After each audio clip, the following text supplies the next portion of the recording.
नाज़रीन, ये है रेड लाइन। आज पार्लियामान ने खड़ा किया है, पार्लियामान के अंदर करारदाद पेश हुई है जिसने हुकूमत, जिससे मुराद ये है काबीना और वज़ीर-ए-आज़म पाकिस्तान को पाबंद कर दिया है कि 3 रुकनी बेंच के फैसले को आपने नहीं मानना। ना सिर्फ ये बल्कि इस करारदाद के अंदर बहुत सारा मज़म्मती मवाद भी है। उसका ताल्लुक जजेस के कंडक्ट से है, जजेस के हालिया फ़ैसलों से है। जज साहिबान ने जैसे अपने दूसरे सीनियर जजेस के फ़ैसलों को नलीफाई करने की कोशिश की है, उसकी कंडमनेशन भी है।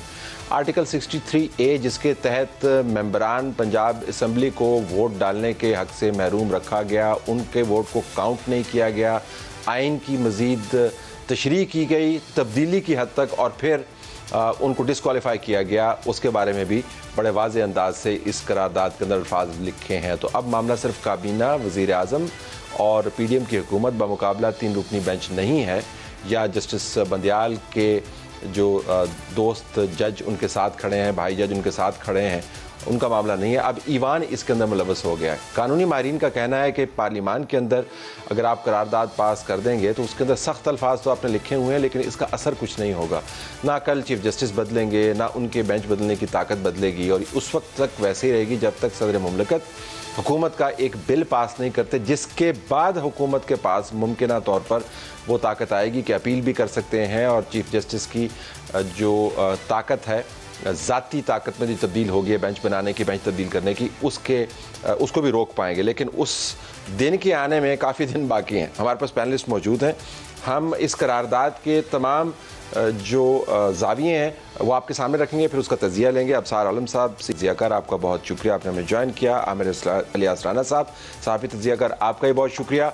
अहमद बिलाल महबूब साहब, सरबराह पिल्डेड तजियाकार, आपका भी बहुत शुक्रिया। एज़ यू कैन सी नाज़रीन, हमारे पास मुकम्मल तौर पर हार्ड कोर पोलिटिकल एनालिस्ट बैठे हुए हैं जो दिन रात सियासत की गुत्थियाँ सुलझाने की कोशिश करते हैं। कितने कामयाब होते हैं वो एक अलग बात है। काशिफ अब्बासी भी हमें ज्वाइन कर सकते हैं, हमने उनको कहा तो हुआ है, ARY से एक अच्छा प्रोग्राम करते हैं, उनका पॉइंट ऑफ व्यू भी लेंगे।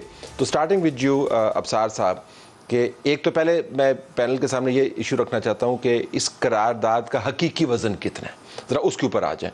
देखें, क्या तब्दील आपने एक लफ्ज़ यूज़ किया अपने इंट्रो में, खड़ाक।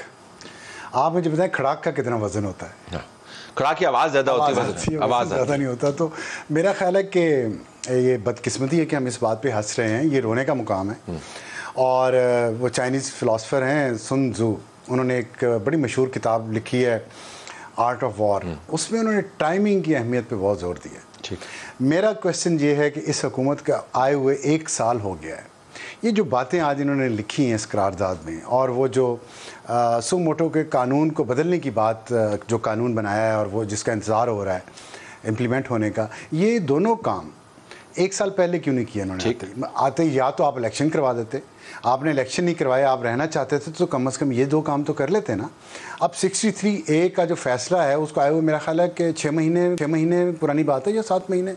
अब आप इतने अरसे इसको क्यों लटकाया? ठीक, तो वो मैंने चाइनीज़ कहावत तो आपको सुना दी, पंजाबी में भी कहते हैं ना कि लड़ाई तो बाद जड़ा सोनी याद आवे अपने मुँह से मार लेना चाहिए। ये खड़ाक अपने खिलाफ किया नहीं, ये बात अब देखें, कुछ ना कुछ तो करना है। हो सकता है कोई ऐसी इसमें स्ट्रेटजी हो जो मेरी समझ में अभी नहीं आई, और वो ज़हन साजी के लिए इसको डिले कर रहे थे, इतना डिले कर रहे थे, तो एक वजह ये हो सकती है।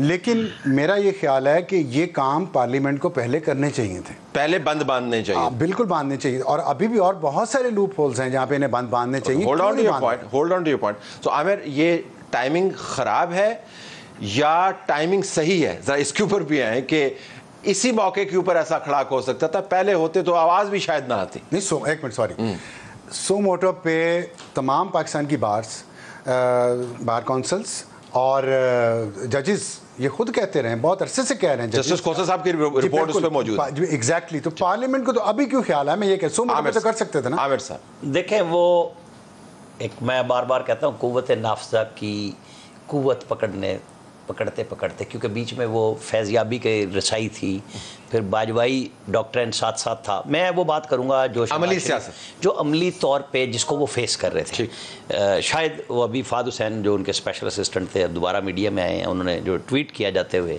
कि मैंने कुछ बहुत सारी चीज़ें देखी समझी, तो कभी हम चाहेंगे कि वो भी बोले कि उन्होंने क्या देखा, कि वो कुछ लिखते कुछ थे और शहबाज शरीफ बोलते कुछ थे, कि वो कहाँ पे जाके चेंज हो जाती थी कहानी। मतलब ये चीज़ें जो है ना अमली तौर पे बड़ी क्लियर है कि हुकूमत के पास कोई कुव्वत ही नहीं थी। ठीक। और आज भी अगर ये जोर पकड़ा है तो मेरा ख्याल है कि जब सब ने देख लिया कि हमें थप्पड़ इतने पड़ चुके हैं कि अब कोई थप्पड़ खाने की मजीद जगह नहीं रही। कोई लोग तो कहते हैं ना कि जी वो एक गाल दे के थप्पड़ खा के दूसरा नहीं कर देना चाहिए। ये बिल्कुल पेश करते रहिए पूरी हुकूमत हर तरह से कि जिधर से मर्जी हमारी धुनाई करो, हम बैठे हैं, क्योंकि इक़्तिदार इनको अव्वलियत में आ गया था। क्योंकि उसमें केसेस ख़त्म होने की बात अगर PTI करती है तो वो बड़ी ठीक बात कर रही है कि इन्होंने तासुर यही दिया कि ये काम जो मेरा ख्याल है शायद ख़ाक़ान अब्बासी को करना चाहिए था, अपने उस लीडर को जिसने इसको वज़ीर आज़म नामज़द किया, जो आज वो मशवरे देते हैं। मैंने सुना है कि एक दफ़ा बिल नहीं पास होगा तो हम अगर सुप्रीम कोर्ट स्ट्राइक डाउन कर देंगे हम दोबारा कर देंगे। तो जब वज़ीर आज़म थे तो वो क्या कर रहे थे उस वक्त?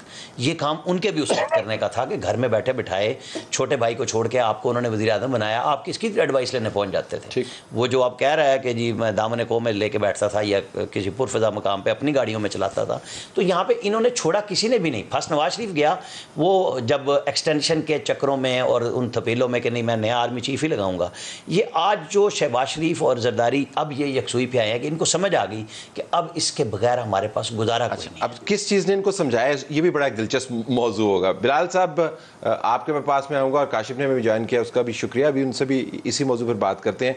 क्या टाइमिंग इस करारदाद की ख़राब है और इसका वज़न नहीं होगा, सिर्फ आवाज़ है, हम डिस्कशन कर रहे हैं, इसके ऊपर ट्वीट्स हो रहे हैं, इस पर तकारीर हो रही हैं, सोशल मीडिया पर हलचल मची हुई है, बट दैट्स अबाउट ऑल।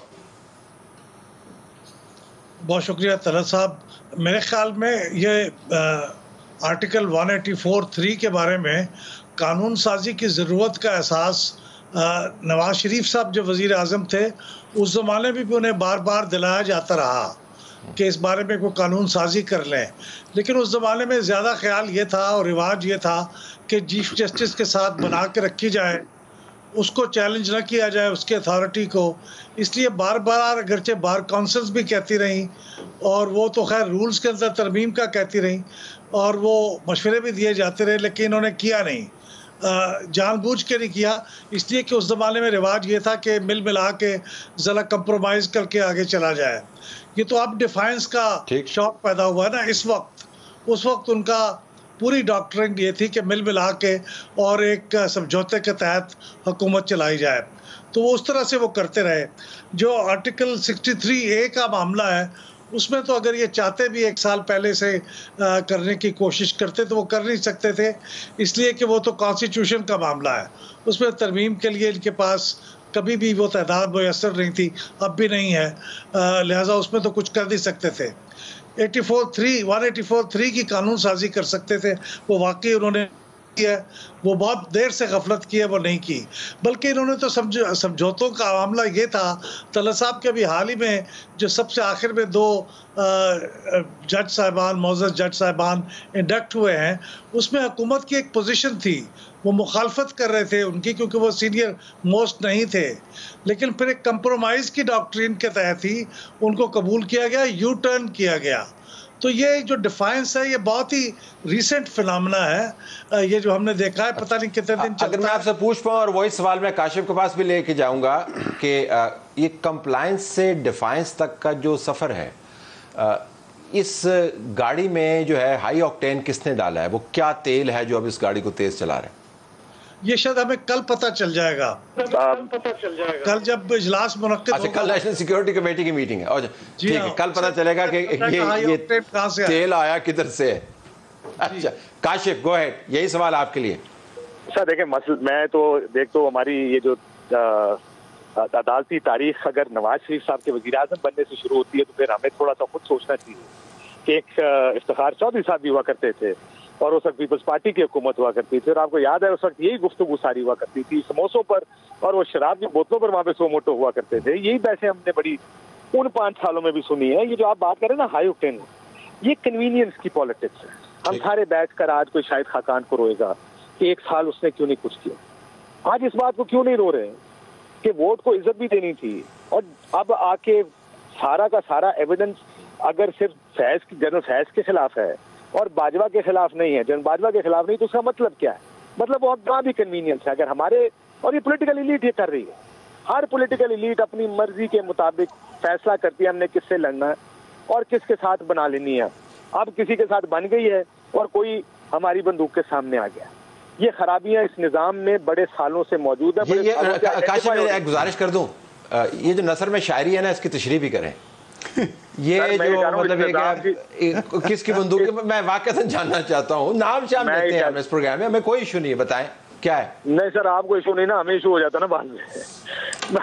आपको अगर इशू होता तो अभी आप किसी और हालत में होते, कैफियत में होते, लेकिन बहरहाल I understand. So what you saying is कि चूंकि पिंडी और अपारा में हवा तब्दील हो गई है, अगर मैं हवाएं बदलती रहती है ना, बिल्कुल उसके मुताबिक, तो लेकिन इसका कोई असर है आपके नजर में इस करारदाद का? इस करारदाद से कुछ नहीं होगा। मुझे लगता है कि इन सारों को अब भी अगर आगे चलना है, आप एक एजेंडा तय करें हर पॉलिटिकल पार्टी का, हमने ये निजाम ठीक करना है, ये कानून ठीक करना, आज फैसला कर ले ठीक क्या क्या करना है। ठीक, जिस वक्त आप उसके रिसीविंग एंड पर हो, अगर आप ये सिर्फ उस वक्त सोचेंगे कि अब सुओ मोटो खराब हो गया, अब हमें इस्टेब्लिशमेंट का यहाँ पे जो किरदार है पॉलिटिक्स के अंदर या जो उसकी इंटरफेरेंस है उसको कम करना है, या अब हमें वो अफेक्ट कर रही है, उस वक्त उसका सोल्यूशन नहीं होता। It's better to be ahead of the curve. मेरा ख्याल है अब ये बैठ के फैसला करें, इस करारदाद से फायदा नहीं होगा। ये बात आपकी मैं इससे इत्तेफाक करता हूँ कि 63A से चले मसाइल शुरू हुए, लेकिन उस वक्त भी क्यों आपने वो शोर नहीं सुना जो आज सुन? बिल्कुल आप सही कह रहे हैं, बिल्कुल सही नहीं सुना। आवाज उठाई, लेकिन वो ऐसी ही थी कि जो इंतहाई कमजोर आपके ईमान की अगर कोई सूरत बनी हुई हो तो उसके अंदर आप बिल्कुल एक हल्की सी आवाज उठाएं। Let me go to now. उसका एक जुमला और क्या है, उसकी वजह क्या थी? क्योंकि आपको भी पता है, हमें भी मुस्लिम लीग नून और हर तरफ से जो दूसरे सर्कल से आवाज आ रही थी कि ये जो 20 सीटों का इलेक्शन है नून आराम से जीत जाएगी। ये तो 17-18 सीटें जीतनी थी इन्होंने यहाँ से।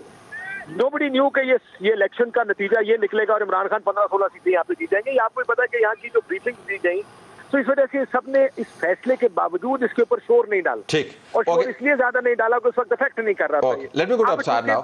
तो ये अब ईवान की करारदाद को तो हमने ये, इसके अंदर कोई बहुत ज्यादा जोर आपको नजर नहीं आता, लेकिन आवाज काफी है। अब उसके अंदर कौमी सलामती कमेटी का इजलास बुलाया है, उसको फिर इमरान खान ने ट्वीट किया है कि ये फौज को ना सिर्फ अदालत के खिलाफ खड़ा कर देगी बल्कि ये कौम के खिलाफ भी खड़ा कर देगी। और इमरान खान साहब अभी उस ज़हनी कैफियत में जिसमें उनका ख्याल है कि वाक़तन जो एक कौम बन गई है और वो कौम के रहनुमा हैं और रहबर हैं, और वो कह रहे हैं कौम के खिलाफ भी खड़ा कर देंगे। लेकिन ये बैक टू बैक अब हो रहा है, तो आपके ख्याल में ये वाइज मूव है कि अब नेशनल सिक्योरिटी कमेटी जैसे इदारे को भी या उसकी बहस को भी इसी अलाव में झोंक दिया जाए? देखें, इमरान खान साहब की जो स्टेटमेंट है ना, आपने अभी जो जिक्र किया, मुझे अचानक उनका वो चेहरा याद आ गया जब 2014 के धरने में वो कंटेनर पे चढ़ के इनकलाब ला रहे थे और अचानक फ़ोन कॉल आई पिंडी से। वो याद है आपको? वो खुशी दीदनी थी वो, कभी आपने पहले उससे या बाद में खुशी देखी वो फूट के? ठीक है, तो अभी एक कॉल की बात है, ये आ जाएगी, इसके उलट एक ट्वीट आ जाएगा, वो कोई मसला नहीं है। तो ये कोई प्रिंसिपल स्टैंड नहीं है खान साहब का, सिर्फ ये है कि मैं क्यों नहीं हूँ वहाँ पे जहाँ पे दूसरे हैं। लेकिन अगर ये भूल जाए कि कौन कह रहा है, इस पे फोकस करें वो क्या कह रहा है। तो नहीं, मैं उस पे आता हूँ, लेकिन मुझे एक बात मैं पहले करना चाहता हूँ, उससे लिंक करूँगा आपके जो सवाल का जवाब है। जो पॉलिटिकल एलीट के कॉम्प्रोमाइज़ है ना, अगर पॉलिटिकल फ़िलासफ़ी की आप बात करेंगे तो पॉलिटिक्स नाम ही कॉम्प्रोमाइज़ के, ठीक है, वो कोई बुराई नहीं है उसमें। लेकिन जब आप प्रैक्टिकल पॉलिटिक्स की बात करेंगे तो फिर एक वक्त आता है जब पॉलिटिशियंस को अपनी टांगों पे खड़ा होना पड़ता है, जोर देना पड़ता है। भाई आप चीफ एग्जीक्यूटिव हैं, हम जजेस को और जर्नलों को ताना देते हैं हल्फ का, पार्लियामेंटेरियंस का भी तो हल्फ है ना एक। जब उन्हें समझ आती है कि एक बंदा एक पब्लिक सर्वेंट उन्हें गैर आईनी या गैर कानूनी काम कह रहा है तो खड़े हो जाए ना, कि नहीं करते। ठीक, ये एक और ये वक्त है कि इन्हें खड़ा होना चाहिए, मैं ये कह रहा हूँ। और अगर ये समझते हैं कि इस मुल्क को नुकसान पहुँचा है और किसी साजिश के नतीजे में, किसी लंदन प्लान के ज़रिए खान साहब को लाया गया था, तो उस चीज़ को एक्सपोज करें। उसमें जजेस का, जर्नलों का, मीडिया का जो रोल है, सियासतदानों का जो रोल है, उसको एक्सपोज करें। उसके लिए मैं देखें, इस वक्त एक बात पे तो सबका कंसेंसस है कि इस मुल्क की जो हालत आज है वो पहले कभी नहीं थी इतनी बुरी। एग्रीड, ठीक है, उसके लिए whatever it takes to do it. उसमें नेशनल सिक्योरिटी कमेटी क्या कोई आसमान से उतरी? तो आप ये कह रहे हैं कि नेशनल सिक्योरिटी कमेटी के एजेंडे को महदूद नहीं होना चाहिए इन छोटे छोटे मामलात पर? नहीं, छोटे मामलात नहीं, पाकिस्तान के जो बड़े मामलात हैं उसको जिसने इस हालत पर पहुंचाया उस सारे मंजरनामे का अहाता करें। मैं ये नेशनल सिक्योरिटी कमेटी को मैं छोटा इंसान हूँ, मैं अपने छोटे मुंह से एक मशवरा देना चाहता हूँ। मानना उनकी मर्जी है कि जो भी फैसला करें वो शॉर्ट टर्म ना करें, ठीक, शॉर्ट टर्म गेन के लिए ना करें कि ये डंग टपा लो एडहॉकिज्म, और फिर जो करने लॉन्ग टर्म व्यू जहन में रख के करें फैसला, और फिर उस पर कायम रहें, ऐसी चाहे मैं हूं या आप हो सामने। अलिया साहब, ऐसी कमेटीज के दो ही फंक्शन होते हैं, एक तो इमीडिएट इमरजेंसी को रिस्पॉन्ड करना होता है और एक पे जिस तरह अब्सार करें कि लॉन्ग टर्म आपको विजन देना होता है। तो कल नेशनल सिक्योरिटी कमेटी का बहुत अहम इजलास है, उससे पहले मुलाकातें भी हो चुकी हैं। खबरों के मुताबिक आर्मी चीफ की और प्राइम मिनिस्टर की मुलाकात हुई है, खबरों के मुताबिक DGISI की भी मुलाकात हुई है। ये इस तनाजुर में देखा जाएगा, is it state versus judiciary now जो इमरान खान साहब फरमा रहे हैं, या इसका कोई और तनाजुर भी बन सकता है? तलत साहब, अगर हम वो फलसफियाना गुफ्तगू करें तो 75 साल में ये जितने फौजी, ब्यूरोक्रेट्स, सिविल सियासतदान गुजरे, जिसमें सारों के नाम ले लें, अगर इन्होंने कोई काम किया होता तो आज हम यहाँ खड़े होते। हम 0/0 हैं, हर दफ़ा नीचे आए हैं। तो ये फ़ौज क्या रोटी को चोची कहती है कि जी नेशनल सिक्योरिटी कमेटी से इनको दूर रख लिया जाए, ये ना लाएं इशू में? भाई, आपके क्रिएट करदा इश्यूज़ हैं, आपको आना पड़ेगा, आपको फेस करना होगा। मैं तो इसीलिए कहता हूँ कि फिर आप माने, अगर जनरल बाजवा और जनरल फैज़ एक दूसरे के मैसेजेस कर रहे हैं तो आज की फ़ौजी क़यादत को हुकूमत के साथ, अपोजिशन के साथ बैठ के और उसमें अदलिया को बिठाएं कि जी हमने ये गलतियाँ की हैं, माने पहले। क्योंकि ये जो अभी वो महबूब साहब बात कर रहे थे कि एक जस्टिस साहब लाहौर से आए हैं ना, और एक इस्लामाबाद से आए, तो कंप्रोमाइज़ तो मौजूद हैं जो फिर थप्पड़ पड़ते हैं बार बार आके गवर्नमेंट के फेस पे कि जी आपने किया था, फिर वहीं पे डिसेंटिंग नोट भी आया ना उन्हीं का। तो जब आप फैसले पायदार होके नहीं करते, और आप कर भी नहीं सकते, यानी मैं और आप सबक पढ़ाएं कि जी शहबाज शरीफ साहब खड़े हो जाएं, पता नहीं कितने कंप्रोमाइज़ करके तो वो यहाँ तक पहुँचे हैं। जरदारी साहब पहले PDM अचानक छोड़ के भाग नहीं गए थे सिंध बचाने के लिए, और जबकि उनको नवाज शरीफ ने नेशनल सिक्योरिटी कमेटी का फिर कल क्या करें? मेरा ख्याल है कि उनको करंट इश्यूज पे ओपन होके आना चाहिए। जो क्या मैं कह रहा हूं, इशू क्या है? छुपना नहीं चाहिए। वो इशू क्या है? फैज की मैसेजिंग क्या थी वो जरा बताइए थोड़ा। अच्छा, वो रोटी को चोची फिर कह रहे हैं कि आप रोटी को चोची कह रहे हैं, आप बताएं। ये जो सारे मैसेजेस इंटरव्यूज में एक दूसरे को दे रहे हैं, मैं ये कह रहा हूं आपको जब तक इसको ओपन नहीं करेंगे ना, ये अब बंद कमरों की कहानियां हमें सुनानी बंद कर दें। नहीं तो फिर असल इशू कल क्या टेकअप करने चाहिए? मतलब यही जो आपका क्राइसिस है, आपकी गवर्नमेंट क्राइसिस क्या है? सीधा क्राइसिस ये है कि आपका आईनी तौर पे ब्रेक डाउन हो चुका है। ठीक, मतलब आपकी एक एग्जेक्टिव है, एक मुकन्नना है, जो दोनों की दोनों अदलिया के सामने खड़ी हो गई है, और अदलिया आराम से 3 रुकनी बेंच फैसला दे के एंजॉय कर रहा है कि पुत्रो हुण भुगतो। हाँ, ये अदलिया नहीं 3 रुकनी बेंच। तो अब ये सारे के सारे जब आ रहे हैं, वो लोग बहुत सारे आजकल ना वो एक नई थीम चली है कि जी वो शहबाज शरीफ को कुर्बानी का बकरा मरियम बना रही है, और बिलावल कहाँ है? भाई बिलावल ने तो मरियम नवाज वाली तकरीर गड़ी खुदा बख्श में की, अगर आप उठा लें। बिल्कुल सही। क्या दोनों में कोई फर्क नजर आया आपको? बिल्कुल सही। इवन प्लेइंग फील्ड और 2 जजों का मुतालबा दोनों कर रहे हैं। नेशनल सिक्योरिटी तो आपको आना पड़ेगा, बिलाल से रेजोल्यूशन आनी चाहिए। एक तो पहले इसका जरा हमें तज्जिया करके दे दें, काशिफ आपके लिए भी सवाल होगा, क्या वाकईतन हम इस वक्त बीच गंभीर आईनी बहरान के खड़े हैं? क्या सिस्टम का ब्रेकडाउन हो चुका है? क्योंकि अमूमन जब किसी आप बहरान के बीच में खड़े होते हैं, तो चूंकि आप बीच में खड़े होते हैं तो आप उसका फुल स्कोप जो है उसका जायजा नहीं ले पाते। तो मैं जरा आपका तज्जिया लेना चाहूंगा, आपके ख्याल के मुताबिक क्या वाकईतन we are in the middle of a constitutional crisis? इसमें तो कोई शक नहीं जी। कॉन्स्टिट्यूशनल क्राइसिस अगर ये नहीं है तो फिर क्या होता है कॉन्स्टिट्यूशनल क्राइसिस? मेरे ख्याल में ये जो इस वक्त अदलिया के 3 रुकनी बेंच ने, सुप्रीम कोर्ट के 3 ने जो फैसला दिया है, और 4 मुंसफीन ने उसके बरखिलाफ एक दूसरी पोजीशन ली है और लिख के पोजीशन ली है 27 पेजेस के ऊपर मुश्तमिल, तो ये अदालत के अंदर एक कॉन्फ्लिक्ट क्रिएट हो गया है। और अब आम आदमी को और हुकूमत को ये और अपोजिशन को ये समझ में नहीं आ रहा कि कौन सी चीज़ है जो सुप्रीम कोर्ट का फैसला है और कौन सी चीज़ है जो अक़लियती फैसला है। तो ये एक आईनी बहरान है, अदालती बहरान है। नहीं, क्या ये बहरान है जो आप बता रहे हैं कि हमारी एक कॉन्स्टिट्यूशनल एम्बिग्विटी है, या बहरान ये है कि अदालत के 3 जज साहबान जो हैं, या 6 कर लें जिन्होंने आखिरी बेंच बनाया था, वो इसरार कर रहे हैं कि आपने फ़लाँ तारीख को इंतखाब करवाना है, और हुकूमत इसरार कर रही है कि इंतखाब हो ही नहीं सकता, आपका फैसला एग्जिस्ट नहीं करता, और जजेस और दोनों जो हैं दस्तो गिरबां हैं। क्या है बहरान? नहीं, देखिए, इसकी मुख्तलिफ जहतें हैं ना। एक तो ये है कि एक ऐसे बेंच ने फैसला कर दिया है जो ये कहता है कि हम सुप्रीम कोर्ट है, और उसको सुप्रीम कोर्ट तस्लीम नहीं करते बाकी 4 जज। उनका अक्सरियती फैसला ये था कि ये मज़ीद इस पर प्रोसीड नहीं कर सकते, और ये हाई कोर्ट के अंदर ही होना चाहिए, और जब वहाँ हो जाएगा तो फिर उसकी अपील सुप्रीम कोर्ट पे आएगी। तो इसका मतलब है ये जो 3 रुकनी बेंच था, ये जो कुछ कर रहा था ये गैर कानूनी था, इलेजिटिमेट था। तो नेशनल सिक्योरिटी कमेटी क्या करे? नेशनल सिक्योरिटी काउंसिल तो कल जो कुछ करने जाएगी, मेरे ख्याल में वो कोई लॉन्ग टर्म स्ट्रेटजी तो नहीं सोचेगी इस मौके पे।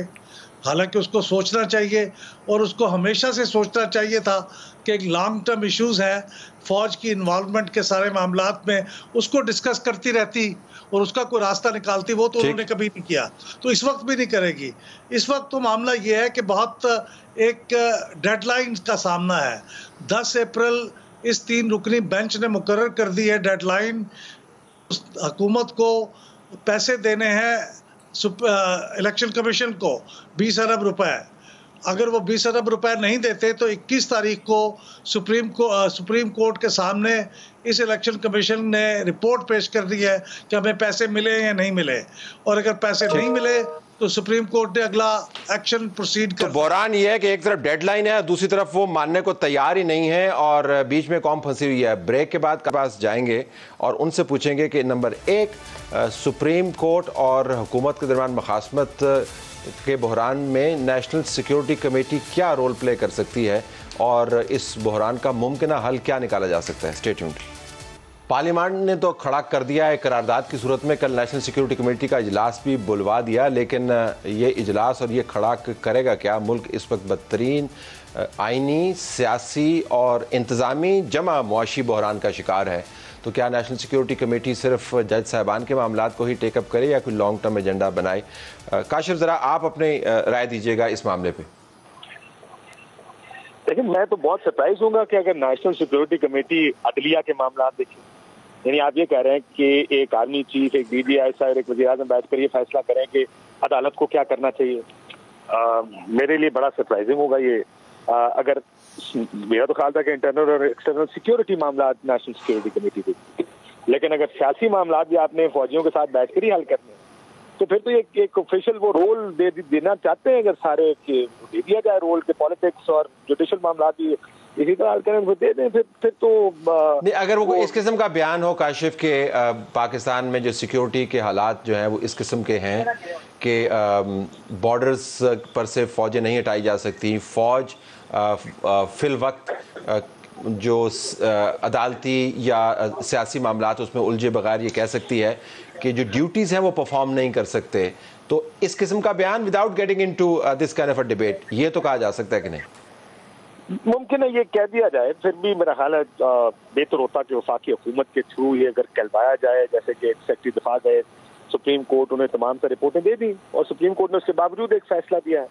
मेरा ख्याल है इतने बड़े फोरम पे आई थिंक ये बहुत ज्यादा अगर इसका शुरू हो जाए, मैं तो पहले दिन से ये कह रहा हूँ जी, देखें अगर ये सियासतदानों को लड़ लेने दें ये लड़ाइयाँ, they'll figure something out। अदालत भी इसमें आ गई है बीच में। मैं हालांकि बहुत सी अदालती जो बात हुई है अभी, मैं इससे बहुत डिसएग्री करता हूँ कि जो अदालत को जिस तनाजुर में देख रहे हैं सारे, इसमें बहुत सारा कुछ देखने का है। I understand there are too many problems जो इस मुल्क के अदालती निजाम तो के क्या करे नेशनल सिक्योरिटी कमेटी? आपकी रिकमेंडेशन पढ़ना नहीं चाहिए उनको, हमारा क्या लेना देना है? हुकूमत जाने, सुप्रीम कोर्ट जाने, सुप्रीम कोर्ट फैसले कर रही है, इनका क्या काम है? ये तो इलेक्शन कमीशन का काम है। They give their in writing, the government को दे दें in writing और इलेक्शन कमीशन को दे दें दिस इज आवर पोजीशन। आगे से वो जाने और वो जाने, आपको नेशनल सिक्योरिटी कमेटी के फोरम पे जाके सारा कुछ करने की क्या? काशिफ, लेकिन जिंदगी अगर पाकिस्तान में इतनी सादा और आसान और सीधी लकीर के तौर पे होती तो हम ये सारे डिस्कशन ना कर रहे होते। हम सबको पता है कि इसके एक्टर्स कौन से हैं। तो नेशनल सिक्योरिटी कमेटी आपके ख्याल में इन तमाम मामला से उसको दूर रहना चाहिए, ना उसका मनसब है और ना ही उसको उलझना चाहिए, तो फिर उसको क्या करना चाहिए? देखिए, अगर कोशिश कर लें अगर हमारे सिक्योरिटी इदारे, तो अपने आप को ज़ाहिरी तौर पर सियासत में इन्वॉल्व करने से दूर रखें। पीछे तो वैसे इन्वॉल्व रहते हैं, लेकिन अगर आप इस तरह खुल के सामने ना आए तो अच्छा है, उनकी भी, ये सारों के लिए बेहतर होगा। आहिस्ता आहिस्ता हम जाना भी उधर ही चाहते हैं जहाँ पे इनकी इन्वॉल्वमेंट कम से कम हो पॉलिटिकल मामलात में। अगर आप ये करेंगे, अगर आप नजर आएंगे हुकूमत के साथ खड़े, ऐसा लग रहा है, देखिए इंप्रेशन तो इस वक्त यही है, वैसे वेदर वी लाइक इट और नॉट, सारे मिलकर इलेक्शन मुलतवी करना चाहते हैं। असल मामला देखें, सिक्योरिटी और बॉर्डर के हालात सारे जानते हैं, केपी के हालात या कबायली इलाके के हालात शायद ज्यादा खराब होंगे, लेकिन उतने ही खराब हैं जितने 2008 या 2013 में खराब थे। ठीक। अब अगर आप आके ये कहेंगे कि जनाब हालात बहुत ही ज्यादा सिक्योरिटी के खराब है, तो सारे ये समझेंगे कि हुकूमत जमा एस्टैब्लिशमेंट जमा सारे कोशिश तो ये कर रहे हैं कि इलेक्शन ना हो। ठीक। Why do you want to get involved? एक नुक्ता जरा फिर मुझे अब्सार के पास ले जाने दीजिए कि ये काफी मखमसा है कि आप इस प्लेटफॉर्म से क्या ऐसी बात करेंगे कि आपका जो न्यूट्रलिटी वाला डिक्लेरेशन है वो भी इंटैक्ट रहे, अदालत के साथ मखासमत भी ना शुरू हो, हुकूमत की मुस्बत सपोर्ट भी बरकरार रहे, लेकिन ये भी ना लगे कि आप एक पेज के ऊपर चले गए हैं। ये बहुत मुतजाद किस्म के अहदाफ हैं जो उसने हासिल करने। बहुत प्यारा काशिफ है मेरा, लेकिन इख्तलाफ करूँगा। यही तो झगड़ा किस बात का है? झगड़ा इस बात का है कि जो जुडिशरी और फौज है वो सियासत में छुप के मुदाखलत ना करें। काशिफ साहब कह रहे हैं कि छुप के कर लें, सामने ना आए। क्यों ना आए?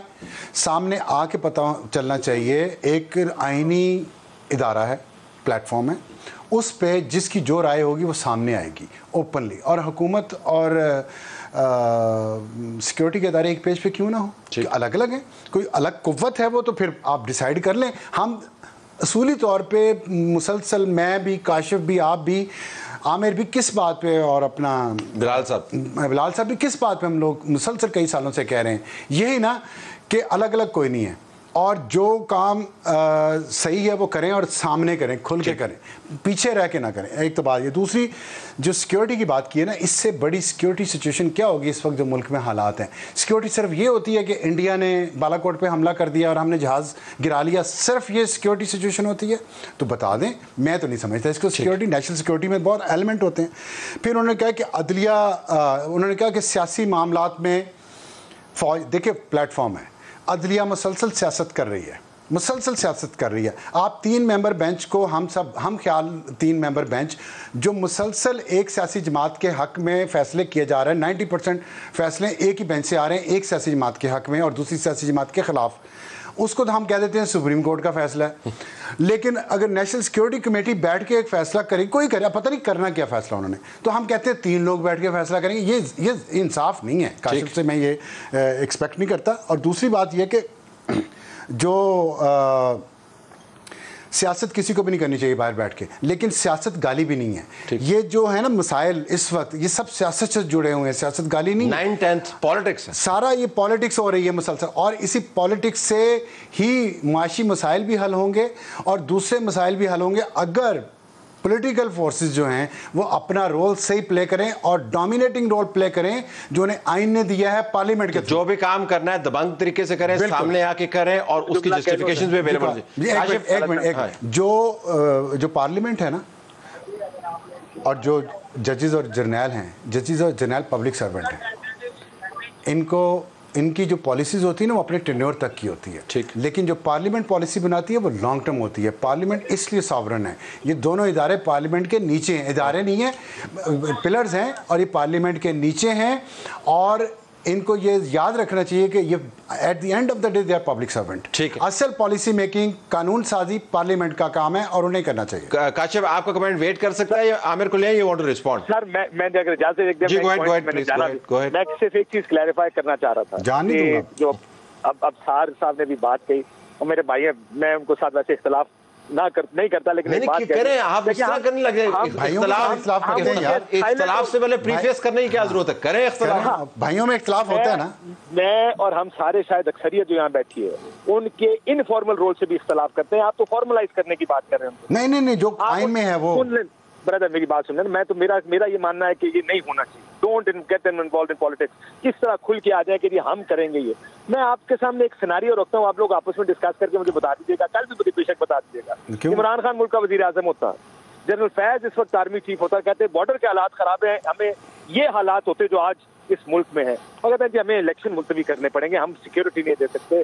आप लोगों का जवाब उस वक्त क्या हो? मैं अभी बता दूं जवाब आपको। क्या पहले अफसार बताएगा, फिर मैं बताऊंगा। मैं बताऊं जवाब आपको। मैं आपको, अगर 3 मेंबर बेंच 63A का फैसला दे चुका होता और मुसलसल सो मोटो एक्शन लेके पीडीएम के हक में 1 साल से फैसले कर रहा होता, और इस वक्त भी जो उन्होंने बाकी जो 12 जजेस हैं उनको साइड पे बिठाया होता, तो उस वक्त भी मैं यही बात करता।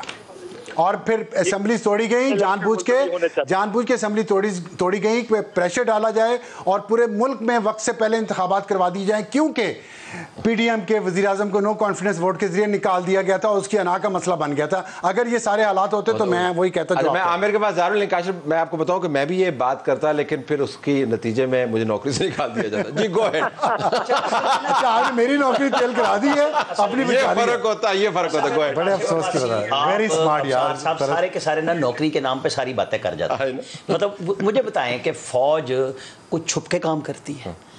मतलब आप और हम कभी इस्टेब्लिशमेंट ले लेते हैं, कभी कुव्वत नाफजा नाम ले लेते हैं, कभी फौज ले लेते हैं। वो कह रहे हैं आपको, उन्होंने बुला के कहा नई फौज ने कि हमें जब जरूरत होगी ना हम खुल के बोल लेंगे, आप अपना काम करते रहें, हम रिस्पॉन्ड नहीं करेंगे आपकी हर बात को, जैसे पहले होता था। वो नहीं कर रहे। ठीक है, अब आप मुझे बताएं कि ये जो चल रहा है ना किताबी निसाबी और तशरीई आइन और फिर पंचायती आइन के अंदर चले गए आप मुल्क चलाने जा रहे हैं। आप किससे पूछने जा रहे हैं? आप पाकिस्तान की फौज को रियलिटी से बाहर नहीं देख सकते। शायद आप सबको बुरी बात लगे, नहीं, अच्छी लग रही है आपकी बात। लेकिन जब वो हमारे हर सिस्टम में इन्वॉल्व हैं, वो कहते हैं नेशनल सिक्योरिटी पॉपुलेशन वेलफेयर भी है, जो उनका जो डॉक्ट्रिन है उसके अंदर हर चीज़ पाकिस्तान की नेशनल सिक्योरिटी में है। तो क्या फवाद चौधरी ने जब पिछले साल कहा था कि फ़ौज और अदलिया खुद सियासी पार्टियां हैं, आज उन सबको बड़ा नज़र आ रहा है कि डेकोरम होना चाहिए, फलां होना चाहिए, प्रेस कॉन्फ्रेंस में जी बिल्कुल क्या, तो कैसे आप कह सकते हैं कि इन सबको अलग कर दें? इसलिए इसी बुनियाद पर मैं कह रहा हूँ। अच्छा, फिर वो जो बात छोटी सी इलेक्शन कमीशन पर हुई थी, मुझे बताएं इलेक्शन कमीशन ने तो एक फैसला कर लिया कि जनाब गवर्नमेंट ने पैसे नहीं देने, सुप्रीम कोर्ट बुला ले गवर्नमेंट को, क्योंकि ऑर्डर उनको डायरेक्ट है। फौज सिपाही नहीं देती तो 17 को बुला लें, अगर सूबे भी नहीं देते। हमारे पास है क्या अब? उनके साथ तो सवाल ये हो गया है कि आपने शेड्यूल भी खुद दे दिया, सबको बता दिया कि ये काम आपने करने हैं। वो क्या करें?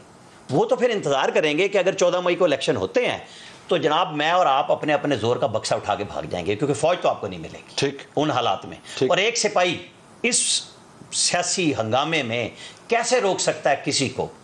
जब तक आप एक नया सिस्टम इलेक्शन की तरफ जाने से पहले इवॉल्व नहीं करेंगे, आपस में कंसेंसस नहीं करेंगे, मुझे इलेक्शन भी नजर नहीं। जी बिलाल साहब, ये एक बड़ा रोमानवी तस्वर बना लिया गया है कि अगर इंतखाबात जो है फ़ौज की ज़ेर निगरानी हो और पुलिस वाले भी खड़े हों वहाँ पर और फ़ौजी भी खड़े हों, तो आराम से लोग लाइनें बनाएंगे और जाएंगे और फिर वोट डालेंगे और सब कुछ ठीक हो जाएगा। जो हालात बने हुए हैं, रोज़ाना जो तूफ़ान बदतमीज़ी मचा हुआ है, जिस किस्म की गालम गलोच गलाजत उगली जा रही है और फ़ौज के ख़िलाफ़ उगली जा रही है, पुलिस के ख़िलाफ़ उगली जा रही है, ब्यूरोक्रेट्स को थ्रेटन किया जा रहा है, उस माहौल में तो जब तक आपने इसको इस जहर को निकाला नहीं पहले, तो इंतखाबात नहीं हो सकते। तो सवाल आपसे ये है कि नेशनल सिक्योरिटी कमेटी क्या कर सकती है कि ये जहर जो है थोड़ा सा कम हो जाए, निकल जाए और इंतखाबात का माहौल बने?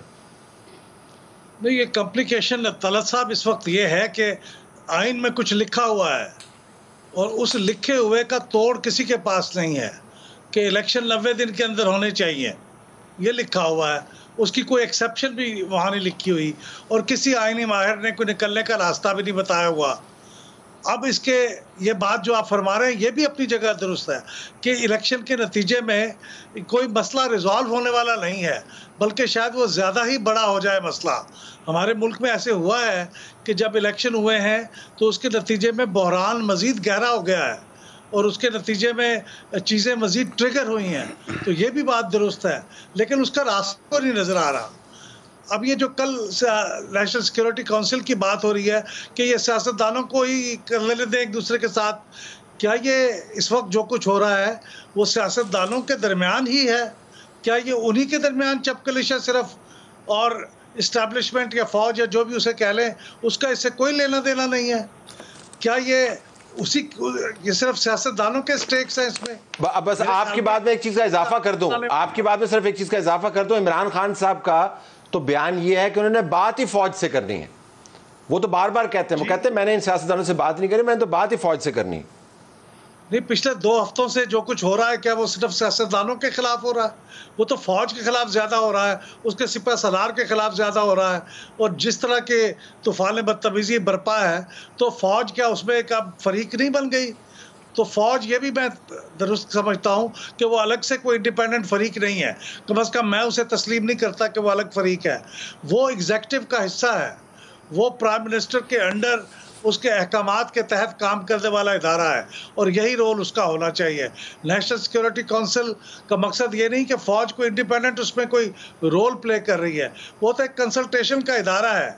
उसके बाद ज़ाहिर है उसका जो फैसला होगा वो वज़ीर आज़म अप्रूव करेगा, और वज़ीर आज़म के अप्रूवल से ही वो जारी होना चाहिए। अच्छा, एक बस तजवीज़ क्विकली मैं राउंड करना चाहूँगा कि कौम को इकट्ठा करें, सियासतदानों को इकट्ठा करें, अफसार मीडिया भी रोल प्ले करे, फ़ौज भी रोल प्ले करे, वो आप समझ सकते हैं कितना बड़ा पहाड़ जितना काम है जो नहीं होने का, फ़िलहाल नहीं होने का। तो अगर सिर्फ चीफ जस्टिस साहब जज साहिबान को इकट्ठा कर लें, तादाद भी उनकी कम है, उनके नीचे वो मौजूद भी हैं, और सारी कोर्ट के सामने या लार्जर बेंच के सामने ये मामलात रखते हैं, तो ये किसी किस्म का कोई काम करने की ज़रूरत नहीं पड़ेगी। इसके लिए सिर्फ एक चीज की जरूरत है। मैं कोई बात कह दूं, अगर मुझे इजाजत। जी प्लीज कहिए। जी मैं ये कह रहा हूं कि ये आप दुरुस्त कह रहे हैं, लेकिन अगर वो भी ना कर सकें तो कम से कम इस अदालत के जो बाकी जज हैं, जो कुछ फील करते हैं स्ट्रांगली कि जो कुछ अदालत में हो रहा है वो ठीक नहीं हो रहा, कम से कम वो बोल सकते हैं इकट्ठे होके। इसमें कोई गैर कानूनी, इंडिया में मिसाल मौजूद है, सुप्रीम कोर्ट के जज साहबान ने प्रेस कॉन्फ्रेंस की है, बट गो अहेड। 8 जज जी, अगर वो मेजॉरिटी बोलेगी तो उसका कोई असर होगा। ये इन करारदादों का, पार्लियामेंट की करारदाद का इतना असर नहीं होगा जितना 8 जजों की करारदाद का असर होगा। Go ahead. बिल्कुल, बड़ी अच्छी तजवीज़ दी है बिलाल साहब ने, और मैं समझता हूँ कि ये वैलिड है। और दूसरा जो आपका सवाल था कि चीफ जस्टिस तमाम जजेस को इकट्ठा कर लें, तो आसान काम है। पार्लियामेंट तो इकट्ठी नहीं हो सकती, सियासतदान तो इकट्ठे नहीं हो सकते, और होना भी नहीं चाहिए, वरना हमारे मफादात को कौन वन यूनिट तो नहीं बन सकता ना, करेगा। बिल्कुल, वन पार्टी सिस्टम तो नहीं है ना इस मुल्क में। लेकिन उसके लिए मैंने आपको बताया सिर्फ एक चीज़ की ज़रूरत है, साफ नीयत की और अपने हल्फ के साथ वफादारी की। जो जज साहब का हल्फ सबसे ज़्यादा सख्त और मुश्किल होता है, सियासतदानों से भी ज़्यादा, जर्नलों से भी ज़्यादा, मीडिया वालों से भी ज़्यादा। लेकिन मैं समझता हूँ कि शायद उसी की कमी है। और कोड ऑफ एथिक्स भी, जो कोड ऑफ, आपको नाज़रीन हैरानी होगी कि जजेस का जो कोड ऑफ एथिक्स है, अगर आप वो पढ़ लें, हमारे कोड ऑफ एथिक्स में तो फिर दाएं बाएं होने की गुंजाइश है, वहां पे बिल्कुल कोई गुंजाइश नहीं। Go ahead. सो जज साहबान को इकट्ठा कर लें, ये आसान होगा बंदयाल साहब के। मतलब आप उनको 62 63 के पैमाने की तरफ बता रहे हैं कि पैमाना असल में उनके पास मौजूद है अपने में। लेकिन देखें, इकट्ठा होने में मसला जो मुझे नज़र आ रहा है ना, वो नज़र ये आ रहा है कि वरना ये फुल कोर्ट हो जाती। वो जो कादी फायद ईसा का फैसला हुआ है ना, पूरे सारे सिस्टम ने लगा के जोर, पहले तो फायद ईसा को बचा लिया और सिर्फ फैमिली पे चले गए। दूसरे मरहले पे मदर आलम मियां खेल ने अपनी राय बदल ली। तो ये खौफ अंदर का है कि अगर बैठे वहाँ तो वहाँ क्या होगा, क्या होगा जाहिर गिनती में। तो देखे ना, जब कल 6 जज बैठे थे परसों, तो फिर जाती मफाद आ गया। वही ना, वही मैं कह रहा हूँ, जब कल 6 जज बैठे थे तो क्या ट्वीट्स आए थे कि देखे जी पूरा हो गया, शायद वहीद साहब ने इख्तलाफी नोट दिया और 8वां जज हुआ है तो फुल कोर्ट हो गई।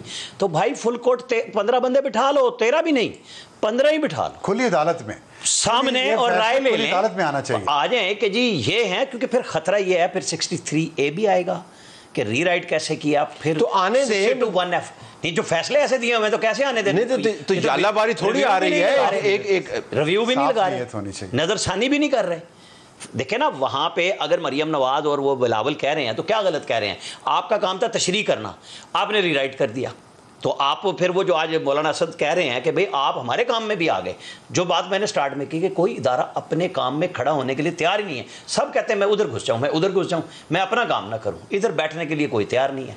ये कहते हैं पूरी पार्लियामेंट, पूरी सियासत, चीफ जस्टिस साहब ने कहा ना कि बैठ जाएं और खुदा का वास्ता है इकट्ठे हो जाएं, लेकिन अपने जजेस को बिठाने। Okay, I have to leave it that, you know, का बहुत शुक्रिया सिर्फ इस दरख्वास्त के साथ कि जो हम हर कोर्ट की हेयरिंग के अंदर दानिशमंदी की आबशारें अपनी तरफ आते हुए देखते हैं, उनमें से चंद एक कतरे अगर उठा लें और सिर्फ ये कह लें कि हम कोर्ट के अंदर बैठ के इस मामले का फैसला कर देंगे। ये जज साहिबान हैं, ये पब्लिक सर्वेंट्स हैं, जिस तरह अफसार ने फरमाया, और ये हमारा ओथ है, ये हमारा कोड ऑफ एथिक्स है, ये कौमी मसाइल हैं और बेंच के सामने रख रहे हैं। जो वो फैसला करे वो हमें काबिल कबूल होगा। आर्टिकल 63A का भी मामला तय हो जाएगा, जस्टिस काजी फाइज ईसा के मामलात भी तय हो जाएंगे, इलेक्शन कब होने ये भी तय हो जाएगा। सारी कौम को इकट्ठा होने की ज़रूरत नहीं है, सिर्फ अपनी कोर्ट को इकट्ठा कर लें।